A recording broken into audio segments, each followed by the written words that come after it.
Our speaker today, as I said, is Linnea Nelson. She's a certified spiritual director who mostly guides Unitarian Universalist adults, youth, and children as they explore their spiritual lives. She served as a president of the Liberal Religious Educators Association. Linnea Nelson. She's a certified spiritual director who mostly guides Unitarian Universalist adults, youth, and children as they explore their spiritual lives. She served as a president of the Liberal Religious Educators Association and is the executive director of Wellspring, a year-long spiritual deepening program for Unitarian Universalists. She is also credentialed by the UUA at the highest level of credentialing for religious educators.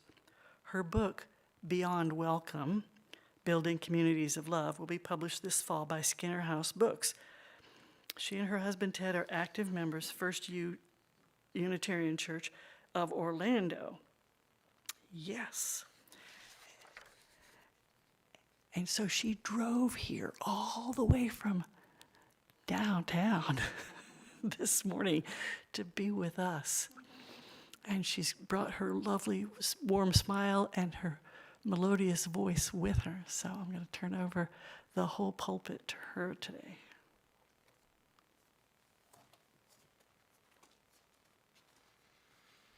Thank you for the warm welcome from so many of you this morning. I've always wanted to visit, and now I'm here. So let me find my spot. So I read my newfound favorite books, which was disguised as a children's book, The Boy, the Mole, the Fox, and the Horse by Charlie Mackesy, but I saved one of my favorite lines for now. And it's when the mole asks the boy, "Is your glass half empty or half full?" The boy thought, and he said, "I'm just grateful to have a glass. Just happy to have a container for whatever is in the glass. The glass reminds me of the sacred space we choose to create. A space where we can open ourselves to the what-ifs and what might be's, and even the space for us to be ourselves. And in that space we create, we can be open to the wonder of the universe or the depths of our souls. Half full? Half empty? Oh, please, just give me the opportunity to hold space for the water within." You know, we do have a choice of what lens we use to view the world. For most of my life, I found that I filled every space with teaching, mothering, making things happen, doing things. I kept myself so busy that there was no time to just open to what my soul might want to say to me. So my answer to the mole back then would likely have been, what glass? Oh, do I have a glass? I didn't even notice. Our spiritual lives can be like that. Who, me? I have a spiritual life? Oh, I didn't know. I'm a Unitarian Universalist, you see. So thinking I had any control over a spiritual transformation, that was not even part of my vernacular. When I thought of transformation, I thought of things like, the caterpillar that turns into the beautiful butterfly. And that is amazing. And it's also kind of inevitable that it happens to a caterpillar. No thinking about it required. It's a natural I'm not sure if I can say this, phenomenon of change. Or I think of transformation as making something new, perhaps refinishing an old desk. That is not an inevitable process, yet it can be pretty amazing to make something old into something that's shiny and new. But this takes serious elbow grease, planning, expertise. And then there's a kind of transformation for those of us who've changed our weight, our hair color, our clothes, our jobs. These kinds of transformations often take trainers, cosmetics, education, or money. We have to do something to make that kind of transformation happen. So what does it mean to transform spiritually? Does it happen automatically like a caterpillar to a butterfly? Does it require hard work and planning to create something new like the refurbished desk? Does it take professional help to transform spiritually? I don't think it requires any of these things, even though some spiritual tools can be helpful along the way. I think it's more like holding the glass, and no matter how much water is in it, it's being grateful for the glass and being open to what the glass might hold, while paying attention to how the liquid inside might swish, spill, be stirred, evaporate, be mixed with food coloring, lemons, or spirits, the earthly kind. However, just saying that the glass, the container, remains the same, while the water or the spirit can evolve and transform, may be enough. Now, for us to choose spiritual transformation, the only thing we need to work hard at is being. Just being our authentic selves, which for many of us can be confusing, scary, nerve-wracking, and eye-opening. We need to take a first step towards knowing ourselves and connecting deeply with our inner wisdom to see what transformation might occur. And as the boy and the mole discuss, breathing is key. So let's try that. Let's begin with a few breaths. 3 cleansing breaths often opens our vagus nerve, which releases tension throughout the body, making space for the sacred to enter. And I know that sacred may not be your word. Your word might be the universe, holy, God, spirit of life, the divine. Whatever it is, use your breath to simply bring spaciousness for the spirit to open.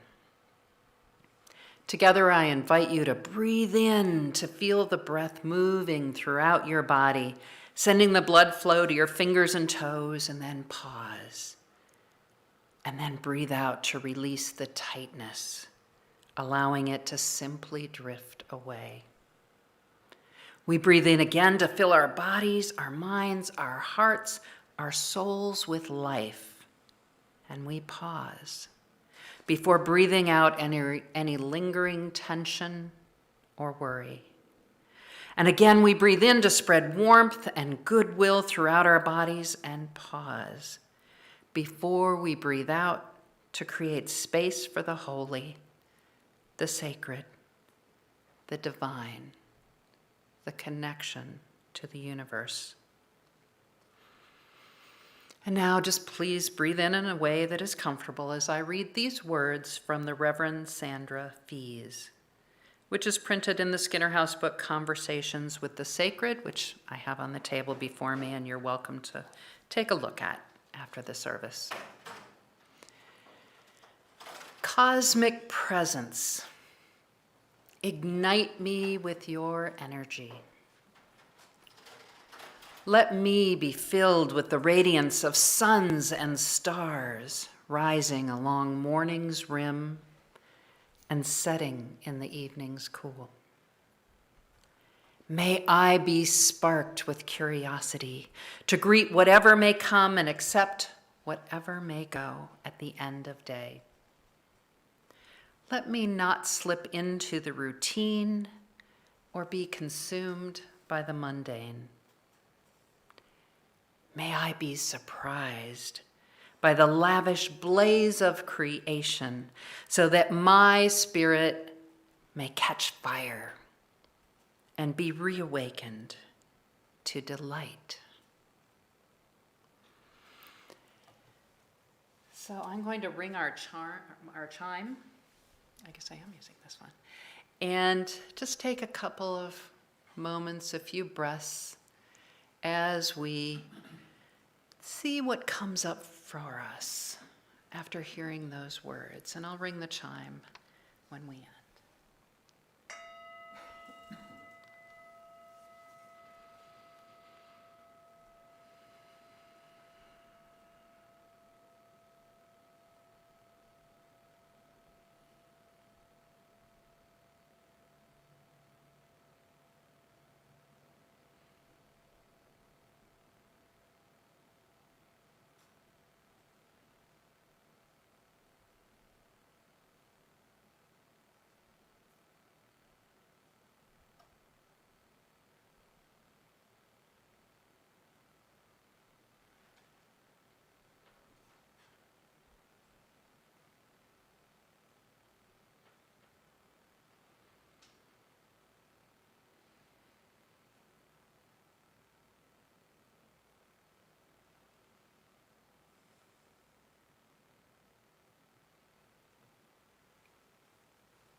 Perhaps what came up for you was an image, an experience, a wish, a feeling, a dream.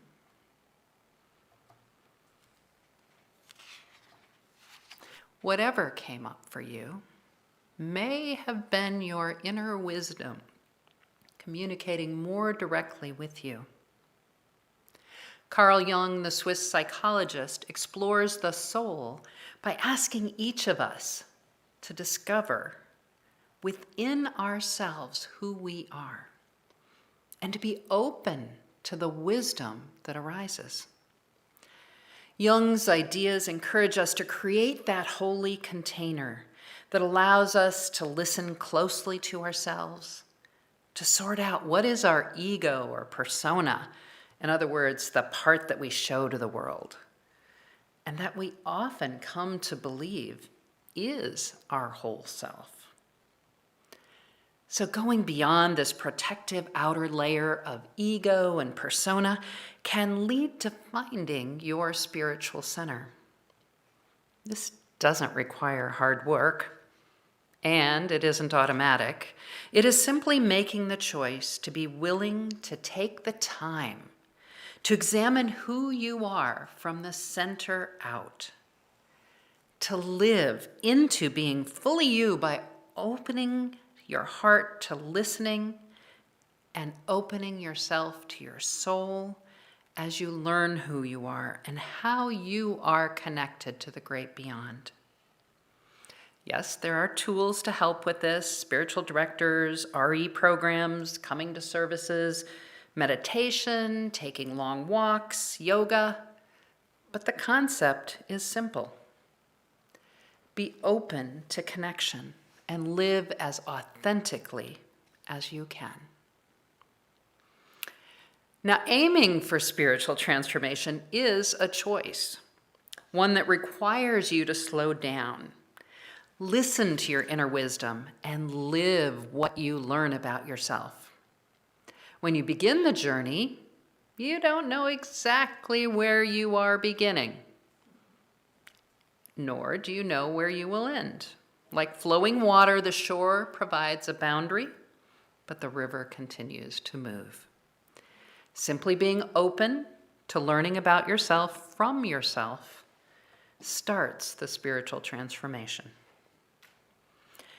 I actually imagine the transformation as starting from an interior life filled with good books, quotes, amazing movies, recipes, computer code, dirty laundry, beliefs, relationships, and a hodgepodge of memories of past experiences. And amongst these larger items, is a lot of clutter that crowds out the important experiences and distracts me from what really matters in life. And why is that important? To be connected to what really matters in life, to be able to see more clearly who we are at a soul level, to feel deeply connected and you can use your own word here, to God, the universe, the divine, or the great beyond. Some would say that without this deep knowing, we risk acting out from our unexplored interior spaces. And Jung would describe it as acting out from our unexplored shadow sides. When we're short-tempered, when we expect that we are entitled to the best of something when others are not, when we make decisions that we know are not in our best interest or in our community's best interest, but we feel compelled to do them anyway, then we are acting out of a surface level of protection, ego, persona. We are acting from a mask that's hiding who we really are.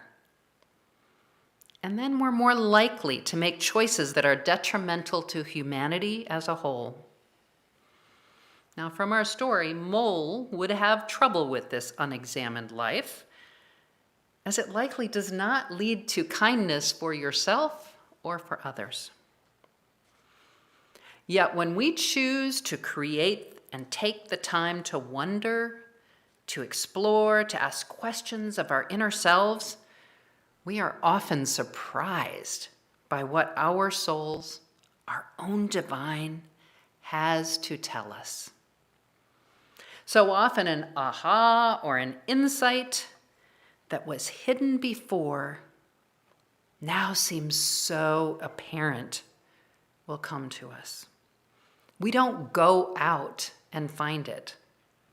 Our quiet, our welcoming invites this transformation in as our deepest meanings either seep into or burst into our lives. And the big payoff for spiritual transformation? We are more likely to find beauty and joy in our lives. We'll feel more sustained in the work of justice. We find purpose and meaning, and we live into it. And I know these things don't come easily at times, yet once you've chosen to open yourself to spiritual transformation, the surprise might be a recognition of how you are surrounded by a sense of gratitude and far more love than you ever recognized before. Now, when I see that kind of transformation in someone, my first thought is, oh, I want some of that. So how do we go about this spiritual transformation? How do we get some of that? And maybe you're wondering, as Unitarian Universalists, is there a requirement to believe in God or a divine power? I'll first share my own story to respond to these questions, kind of a long way around, to illustrate the spiritual journey that I'm on. About 8 years ago, when I was the religious educator at the Unitarian Universalist Congregation of Fairfax, I enrolled in a year-long spiritual developing course that our congregation was offering. It's called Wellspring. I had heard that this year-long commitment was life-changing and that I wouldn't regret being part of it. That was quite an understatement. I was spiritually transformed by the experience. It began with the program requirement of a daily spiritual practice. And I was pretty busy at in that time of my life, working, parenting a teen and a young adult, volunteering, book clubbing, traveling, much like our pre-pandemic life. So I had no idea how I could actually bring a daily spiritual practice into my life. So I chose chopping vegetables because it was something I was already doing almost every day anyway. So chopping vegetables it was. But it wasn't the chopping of vegetables. It was the intention that I brought to the practice that brought me transformation. I first gave thanks for the vegetables, but that grew into gratitude that I was able to be part of a farm cooperative that brought fresh organic produce to my door year-round. And that grew into the gratitude for the farmer and the who planted the vegetables, the truck and driver who delivered it, to gratitude for the time I spent chatting with my family while chopping vegetables. This regular activity became an opportunity to feel deep gratitude on an almost daily basis. In fact, when we went on vacation, and you know when you come back and you open up your vegetable drawer in the refrigerator and there's those 2 limp carrots laying there so lonely, I would take them out and chop them up because I needed to recreate that sense of gratitude that I'd been missing while eating out for a few days. I began to realize that I was somewhat addicted to creating this feeling of gratitude. And when I took some time and I kind of wondered why, the understanding that I was becoming more thankful for everything in my life became apparent. This gratitude habit was seeping into everything I did and actually filled my lens, my UU lens of looking out at the world. The full story of my chopping of vegetables is also in one of the books below, Faithful Journeys. My spiritual journey of gratitude led me to recognize who I was and what I was grateful for. And it helped me attune myself to what is most important in life. This lens of gratitude made my life more beautiful. A sense of peace settles on me far more regularly since I began this practice. And my spiritual practice morphed into moving beads on a gratitude chain to recognize that I actually do stop to smell the roses, something I wouldn't have done before. I would have barely noticed them, and if I had, I would not have given them much thought. They would have been just the backdrop of my life. And now I realize there is no backdrop. The world and people in it are all interconnected. The web of life now holds a much deeper meaning for me. So I continue in my spiritual practice as it reminds me to value all that is in my world. I would never have guessed that chopping vegetables could lead to such a deep sense of gratitude, which brought me deep peace. I consider this very simple spiritual practice to be one of the greatest blessings in my life. So spiritual transformation can begin with a spiritual practice. Yet I wouldn't have gotten to a sense of spiritual transformation without a community of people opening themselves to these types of experiences. For me, UU Wellspring provided that, as perhaps coming to services or other activities in your life do for you. Another layer of this year-long program, UU Wellspring, is meeting monthly with the spiritual director outside of the bi-monthly sessions. Now, my first spiritual director worked only with people who were seeking spiritual deepening through expressive arts. I loved her work, and I wanted to work with her. So I increased my time at the keyboard and even reluctantly journaled as part of our spiritual time together. Creating an hour a month to meet with my spiritual director felt like a luxury.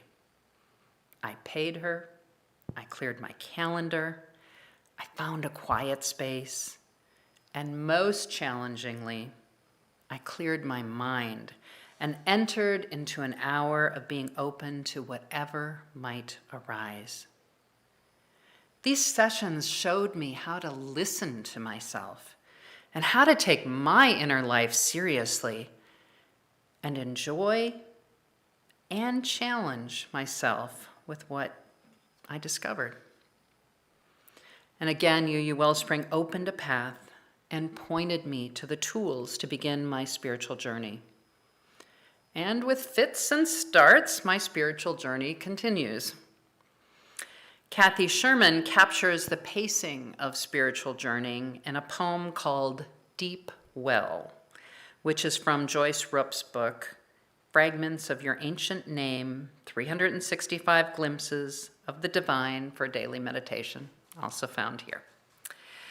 Spiritual transformation doesn't usually happen overnight, although at times a burst of insight floods our souls. So in her reading, Kathy asks, how far down into my secret self must I go? How far until I find you whom I seek? How often until I am saturated with love? Further, always further, so it seems. Lower the bucket of prayer into the depths, slowly bringing it forth and taste its treasure. This constant dipping inwardly to the source can be a slow, tedious, and lengthy process. At other times, the bucket falls without effort, and I draw forth quickly and drink until I am full. Now, these words also lift up the question of whether a spiritual transformation requires a belief in God or the divine, or even a connection to the soul level at the cosmic level. I believe that spiritual transformation does not require a belief in God or the divine. I believe that we are all deeply spiritual beings, and that if we can connect to our deepest selves, that is enough. That discovery can bring our most authentic selves forward, which in turn transforms the world with our acts and words of justice and love. And if you have a belief of a greater love, the divine or God, the more you're in touch with your own divine self, the more you can feel connected to a divine essence beyond yourself, to spur your joy in life and your work for justice and love in the world. So when I first explored my spiritual life, I saw it as a luxury, perhaps even a little bit woo-hoo. Now I value that spaciousness and gratitude that spiritual practice and spiritual companioning have brought to my life.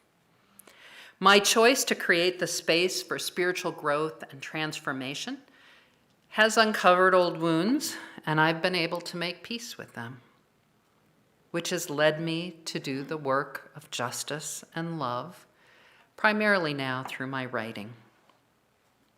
As you consider the tools that will bring you spiritual transformation, I hope my story stirs some wonder and questioning within you. Perhaps you are yearning to discover your soul and deepen your connections with the divine universe. So the question is not whether your glass is half empty or half full, but rather, do you recognize that you have access to a glass and that holding it and your life with intention and attention allows the opportunity for transformation?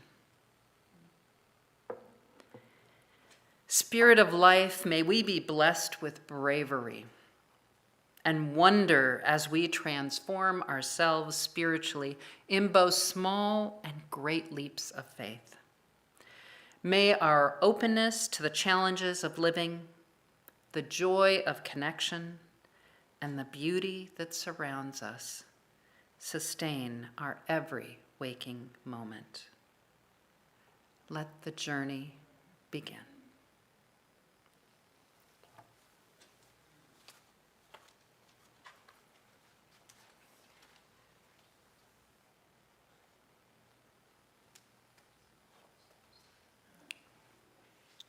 Thank you. We extinguish this flame, but not the light of truth, the warmth of community, or the fire of commitment. These we carry in our hearts until we are together again.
who you marry, the country you were born in won't decide where you are buried, and all you once believed might leave you stranded on an island where the only way back home is to abandon it as lies, and there is nothing,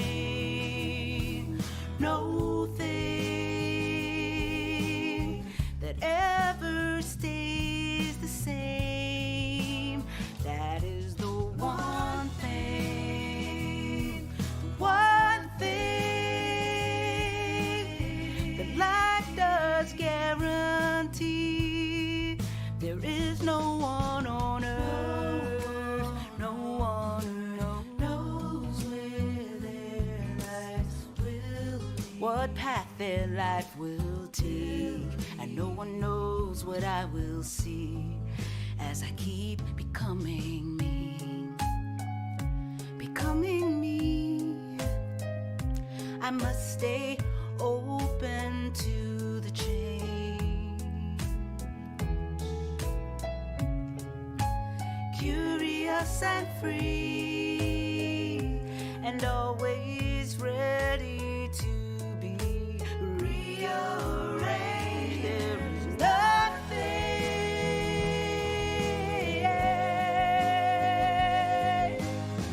that ever stays the same. That is the one thing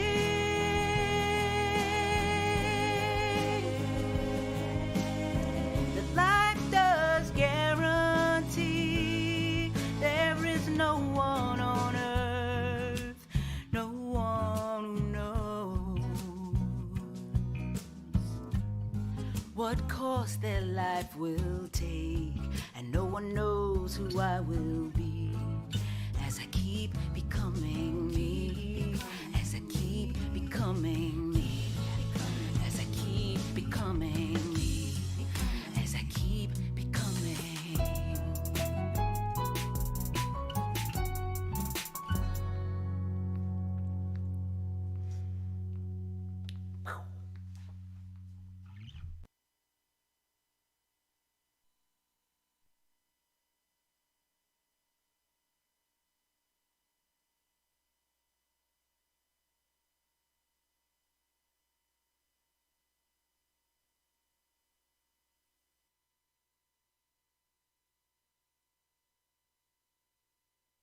Times.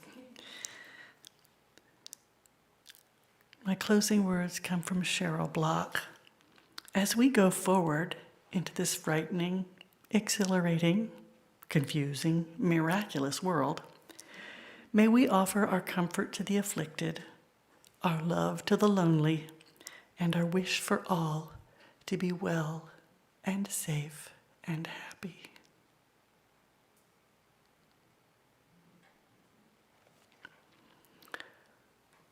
So have some coffee, enjoy some fellowship, and then we'll go home.